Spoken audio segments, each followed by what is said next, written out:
মধ্যপ্রাচ্যে আবারও বাড়ছে উত্তেজনা। প্রশ্নটা এখন সরাসরি ২৯ অক্টোবরের মধ্যেই কি ইরানের হামলা চালাতে পারে ইসরায়েল? আর যদি সত্যি তাই হয়, তাহলে ইরান কিভাবে জবাব দেবে?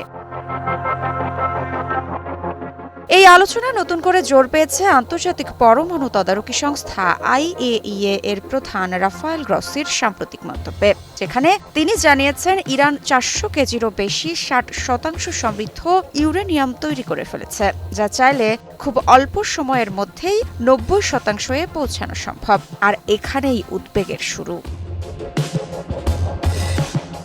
এই মুহূর্তে প্রশ্ন একটাই, কেন আবার নতুন করে ইরানে হামলার শঙ্কা? বিশ্লেষকদের আশঙ্কা, এই মন্তব্য শুধু কূটনৈতিক সতর্কবার্তা নয়, বরং পরিস্থিতিকে আবারও সংঘাতের দিকে ঠেলে দিতে পারে। কারণ গত জুনেও IAEA প্রধান একই ধরনের দাবি করেছিলেন, আর তার মাত্র এক সপ্তাহের মধ্যেই ১৩ জুন ইরানের বিভিন্ন স্থাপনায় বিমান হামলা চালায় ইসরায়েল। টার্গেট ছিল ইরানের পারমাণবিক ও ক্ষেপণাস্ত্র অবকাঠামো। ক্ষতি সীমিত হলেও পাল্টা জবাবে ইরান ইসরায়েলকে বুঝিয়ে দিয়েছিল তেহরান আর পিছিয়ে নেই। তাই এবারও প্রশ্ন, ইসরায়েল কি একই ধাঁচে প্রি-এম্পটিভ স্ট্রাইক চালানোর প্রস্তুতি নিচ্ছে? তবে মিলিটারি অ্যানালাইসিসদের মতে ইসরায়েলের সম্ভাব্য স্ট্র্যাটেজিক ৩ রকম: পারমাণবিক site target, cyber covert ops system নষ্ট করা, জয়েন্ট US ইসরায়েল স্ট্র্যাটেজি বড় হামলা হলে। তবে একথাও গুরুত্বপূর্ণ, কোনো বিশ্বস্ত আন্তর্জাতিক সূত্র এখনও ২৯ অক্টোবরকে নির্দিষ্ট হামলার তারিখ হিসেবে নিশ্চিত করেনি। অর্থাৎ ঝুঁকি আছে, কিন্তু ঘোষণা নয়, অনুমান।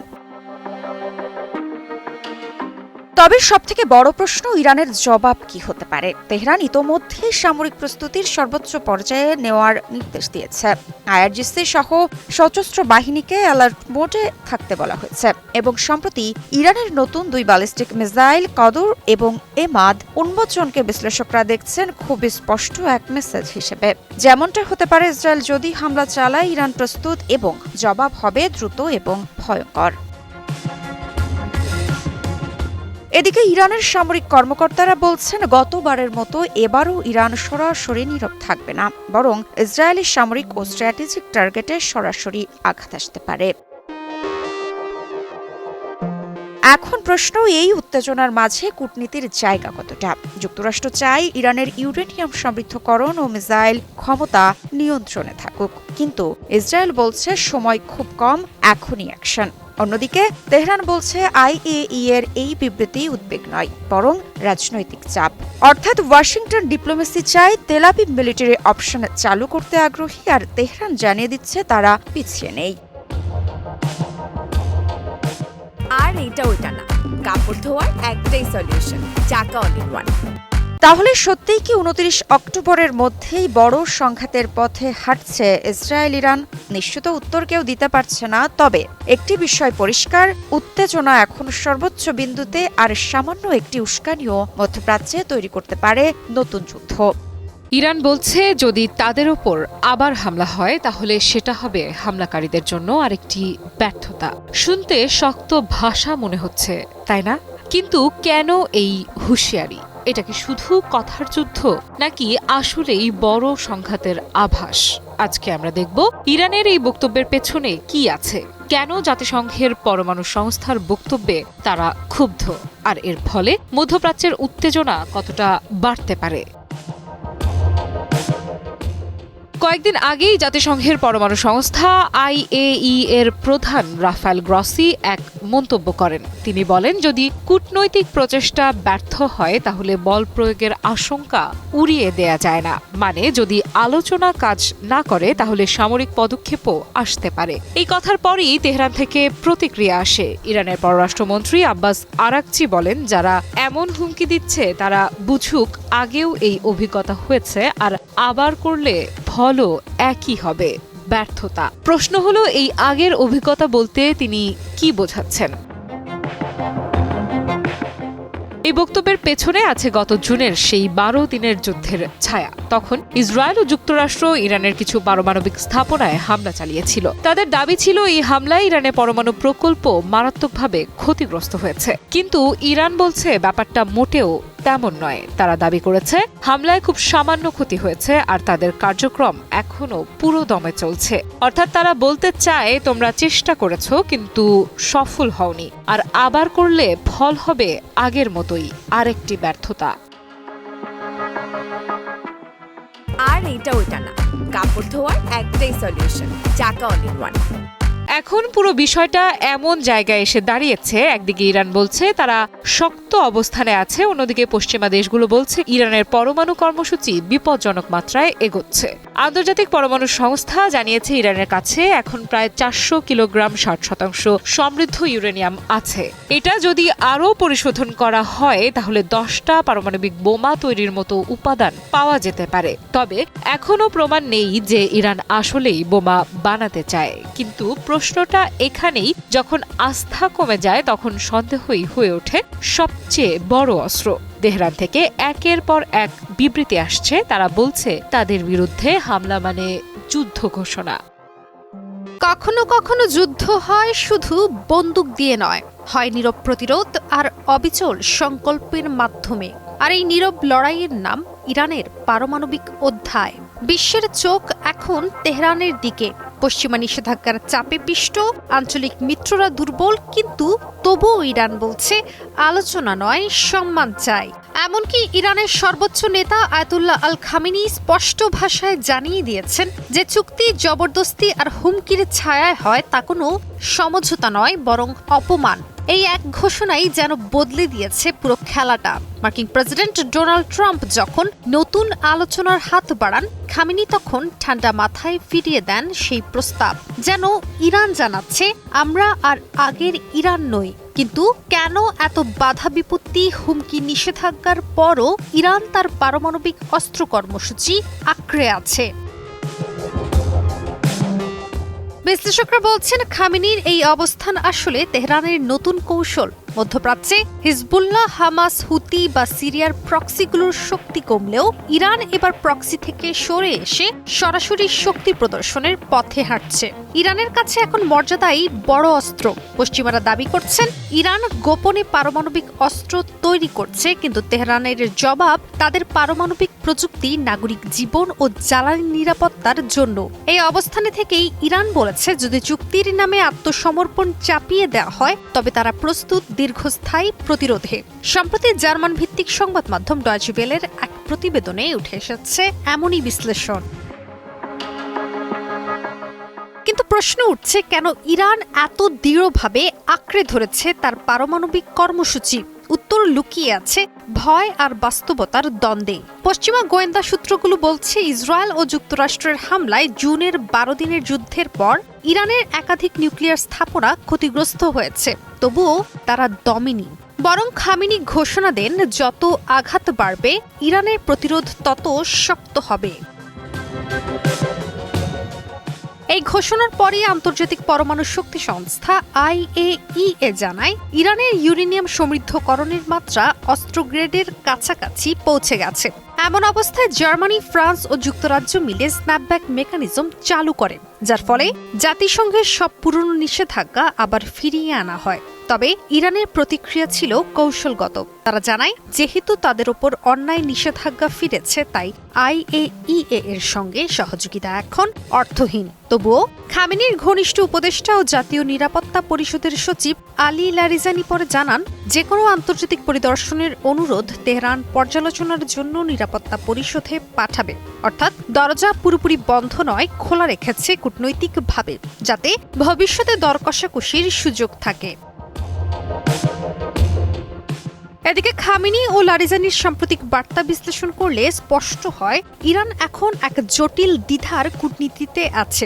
একদিকে তারা চায় শক্তি প্রদর্শনের মাধ্যমে মর্যাদা রক্ষা করতে, অন্যদিকে জানে অতিরিক্ত পদক্ষেপ নিলে ইসরায়েল বা যুক্তরাষ্ট্র সরাসরি হামলার অজুহাত পেয়ে যাবে। ইরানের এই সংযত প্রতিরোধ আসলে সময় কেনার কৌশল। বিশ্লেষক হামিদ রেজা আজিজির মতে ইরান জানে এখন কোনো একপাক্ষিক পদক্ষেপ মানেই সামরিক সংঘাত, তাই তারা চালাচ্ছে ক্রাইসিস ম্যানেজমেন্ট স্ট্র্যাটেজি, অর্থাৎ যেখানে সময়ই তাদের সবচেয়ে বড় অস্ত্র।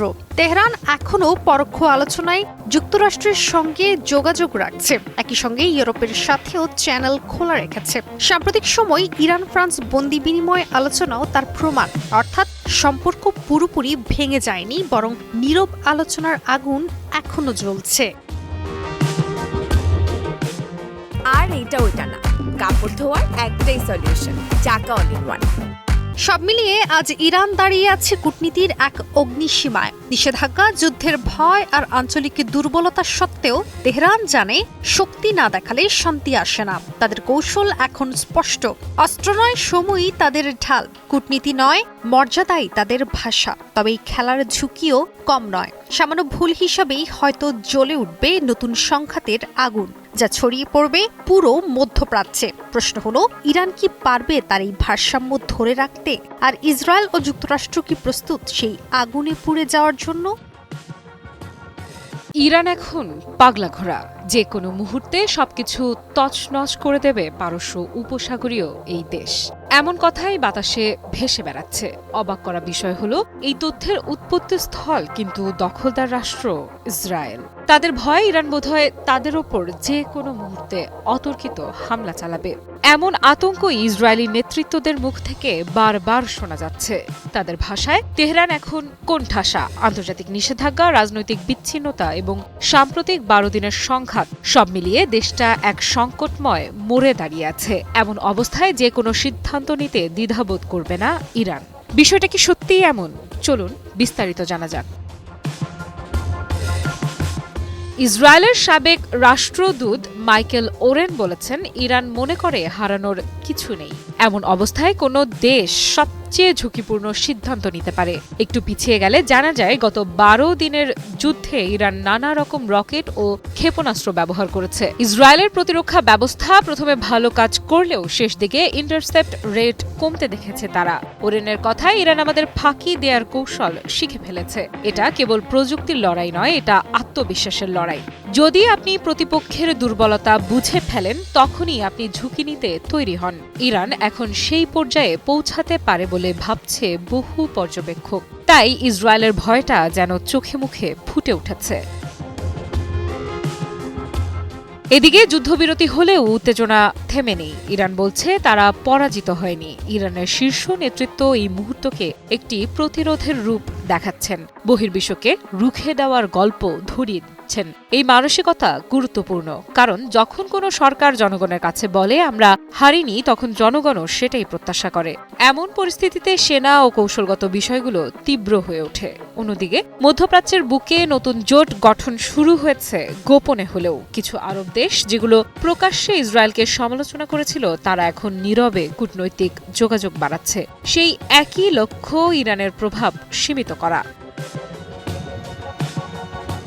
এই নতুন সমীকরণই মধ্যপ্রাচ্যের মানচিত্র বদলে দিচ্ছে। 1967 সালের 6 দিনের যুদ্ধের ন্যায় বড় মাত্রার পরিবর্তন এখন হতে পারে, তবে এবার মাঠের পরিবর্তে কূটনীতি প্রধান ভূমিকা নিচ্ছে। পারমাণবিক ইস্যু বরাবর আলোচনায়। ইরান জানিয়েছে জাতিসংঘ রেজলিউশন 2231 মেয়াদ উত্তীর্ণ। তাতে তারা ইউরোপীয় নিষেধাজ্ঞাকে বৈধ বলছে না। আন্তর্জাতিক পরমাণু সংস্থা বলছে ইরানের কাছে প্রায় 400 কিলোগ্রাম 60% সমৃদ্ধ ইউরেনিয়াম আছে। তাত্ত্বিকভাবে এটি কয়েকটি বোমার উপাদান হিসেবে গোনা যেতে পারে, কিন্তু সংস্থার বক্তব্য অবশ্যই এখনও পর্যন্ত বোমা বানানোর সিদ্ধান্তের প্রমাণ নেই। এখানে সিদ্ধান্ত নেয়ার জায়গায় বড় পদক্ষেপের ঝুঁকি স্পষ্ট। কূটনীতি ব্যর্থ হলে কি অস্ত্র প্রয়োগ সম্ভব? আঞ্চলিক শক্তিগুলো কি তা সহ্য করবে? এই প্রশ্নগুলো এখন সবার মনোযোগ আকর্ষণ করছে। বিশ্ব মহাশক্তিগুলোর অবস্থানও জটিল। রাশিয়া ও চীনের সঙ্গে যে ধরনের কূটনৈতিক ও অর্থনৈতিক সম্পর্ক রাখে, তা ইরানকে সমর্থন দেওয়ার মতো মনে হয়। অন্যদিকে মার্কিন প্রশাসন ও ইউরোপীয় নেতারা কূটনীতির মাধ্যমেই পরিস্থিতি নিরসন করতে চায়। কিন্তু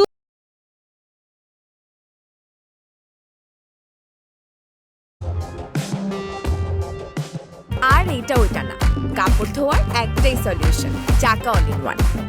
এদিকে ইসরায়েলও জানে পরের সংঘাত আরও ভয়াবহ হতে পারে। এমনকি সীমিত আকারের আক্রমণও বড় প্রতিক্রিয়া ডেকে আনতে পারে। সুতরাং প্রতিটি সিদ্ধান্ত এখন তৈরি করবে নতুন জটিলতা। নতুন যুদ্ধ সামলাতে পারবে কি ইসরায়েল? কারণ দেশটির সামরিক বাহিনী জানিয়েছে অস্ত্র কিনতে অর্থ ফুরিয়ে গেছে ইসরায়েলের আগ্রাসী সশস্ত্র বাহিনীর। এদিকে ইয়েমেনের হুথি বিদ্রোহীরাও চাপে রেখেছে ইসরায়েলকে। এরই মধ্যে ইহুদিবাদীদের উদ্দেশ্যে হুথিরা হুঁশিয়ার করে জানিয়েছে যুদ্ধের সর্বোচ্চ প্রস্তুতি গ্রহণ করেছে তারা। প্রশ্ন উঠছে, ইয়েমেন কি সত্যি যুদ্ধের পথে? ইসরায়েলের বিরুদ্ধে আসন্ন যুদ্ধের জন্য সর্বোচ্চ প্রস্তুতি গ্রহণ করেছে ইয়েমেন, এমনটি জানিয়ে দেশটির সুপ্রিম পলিটিক্যাল কাউন্সিলের জ্যেষ্ঠ সদস্য মোহাম্মদ আলী আল হাউথি বলেছেন, গাজায় ইসরায়েলের যুদ্ধবিরতির শর্ত নিবিড়ভাবে পর্যবেক্ষণ করছে হুথিরা। ইহুদিবাদীরা যুদ্ধবিরতির শর্ত ভঙ্গ করলেই তাদের মোকাবিলায় ছুটে যাবে ইয়েমেনের সামরিক বাহিনী। 24 অক্টোবর এক প্রতিবেদনে বিষয়টি নিশ্চিত করেছে ইরানের রাষ্ট্রীয় সম্প্রচার মাধ্যম প্রেস টিভি। এর আগে গাজায় ইসরায়েলের আগ্রাসন চলার সময় ইহুদিবাদী দেশটির বিরুদ্ধে কড়া প্রতিরোধ বলয় গড়ে তোলে ইয়েমেনের হুথি বিদ্রোহীরা।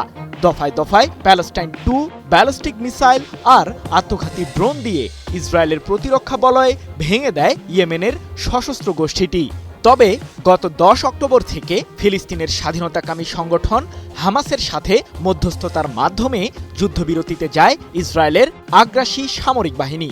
এরপর থেকেই ইসরায়েলের বিরুদ্ধে হামলা বন্ধ করে হুথিরা।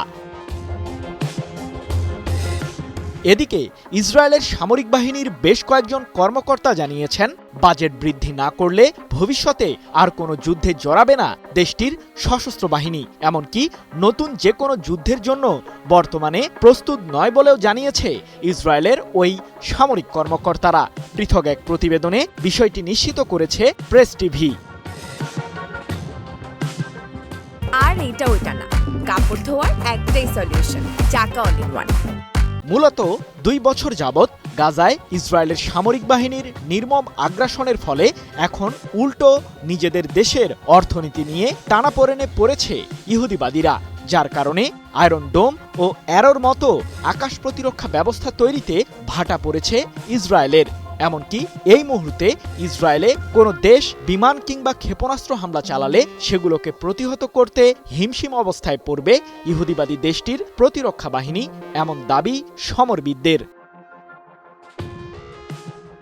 পারমাণবিক অস্ত্র তৈরির সক্ষমতা কি অবশেষে অর্জন করেই ফেলল ইরান? কারণ জাতিসংঘের পরমাণু সংস্থা IAEA বলছে ইরানের কাছে এখনো পর্যাপ্ত ইউরেনিয়াম রয়েছে, আর পরমাণু অস্ত্র তৈরির জন্য মূল উপাদান হিসেবে এটি ব্যবহার করেন বিজ্ঞানীরা। তবে কি নেতানিয়াহুর কথাই সত্যি হচ্ছে?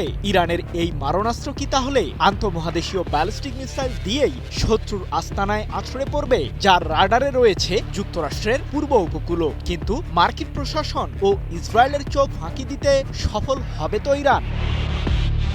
যুক্তরাষ্ট্রের প্রেসিডেন্ট ডোনাল্ড ট্রাম্পের দাবি অবশেষে মিথ্যা প্রমাণিত হলো। গত জুনে ইরানের 3টি পারমাণবিক কেন্দ্রে বোমা হামলার পর তিনি দাবি করেছিলেন পুরোপুরি ধ্বংস হয়েছে আয়াতুল্লাহ আলী খামেনির দেশটির পরমাণু কর্মসূচি। কিন্তু ট্রাম্পের এই দাবির সাথে একমত হতে পারল না জাতিসংঘের পরমাণু সংস্থা IAEA। 400 কেজি ইউরেনিয়াম এখনো মজুদ আছে ইরানের পরমাণু কেন্দ্রগুলোতে, এমনটি জানিয়ে IAEA এর প্রধান রাফায়েল গ্রসি বলেছেন, ইউরেনিয়াম তৈরিতে ইরান যদি আরো এগিয়ে যায় তাহলে দেশটি প্রায় 10টি পারমাণবিক বোমা তৈরি করতে পারবে। কিন্তু বর্তমানে তেহরানের কাছে কোনো পরমাণু অস্ত্র নেই। এদিকে শত্রুদের হামলার পরও এখনো যে টিকে আছে ইরানের পারমাণবিক কর্মসূচি, সে বিষয়টি পরিষ্কার করেছেন ইরানের সর্বোচ্চ ধর্মীয় নেতা আয়াতুল্লাহ আলী খামেনির জ্যেষ্ঠ উপদেষ্টা আলী শামখানি। তিনি বলেন, পারমাণবিক স্থাপনা ধ্বংস হলেও আমাদের খেলা শেষ হয়নি, সমৃদ্ধ ইউরেনিয়াম এখনো অক্ষতই রয়েছে। যদিও আয়াতুল্লাহ আলী খামেনি দীর্ঘদিন ধরেই বলে আসছেন যে ইউরেনিয়াম ব্যবহার করে কোনো ধরনের অস্ত্র তৈরির পরিকল্পনা নেই তার দেশটির, তবে ইসরায়েলের প্রধানমন্ত্রী বেনিয়ামিন নেতানিয়াহুর দাবি ভিন্ন। কি বুঝলেন ভাই? অনলি যেটাই চাই। ইরানের হাতে চলে এসেছে আন্তঃমহাদেশীয় ব্যালিস্টিক মিসাইল বা ICBM এর শক্তিশালী বহর, এমনটি জানিয়ে সম্প্রতি নেতানিয়াহু বলেন 11,000 কিলোমিটার জুড়ে হামলা চালাতে ইরান তৈরি করছে এই অস্ত্রটি, যা যুক্তরাষ্ট্রের পূর্ব উপকূলেও আঘাত হানতে পারবে। এটি সবার জন্য একটি বড় বিপদ। কিন্তু নেতানিয়াহু এমন দাবি করলেও তার যুক্তির সপক্ষে কোনো প্রমাণ হাজির করতে পারেননি ইহুদিবাদী নেতা। অন্যদিকে ইরানের সরকারের পক্ষ থেকেও এখন পর্যন্ত আইসিবিএম তৈরি নিয়ে কোনো প্রতিক্রিয়া পাওয়া যায়নি। তবে বিশ্লেষকরা বলছেন, ইরানের কাছে বর্তমানে যে ধরনের রকেট রয়েছে তা ব্যবহার করেই দেশটি আন্তঃমহাদেশীয় ক্ষেপণাস্ত্রের সফল পরীক্ষা চালাতে পারবে। এই মিসাইলটিতে পারমাণবিক অস্ত্রের ওয়ারহেড বহন করা যায়।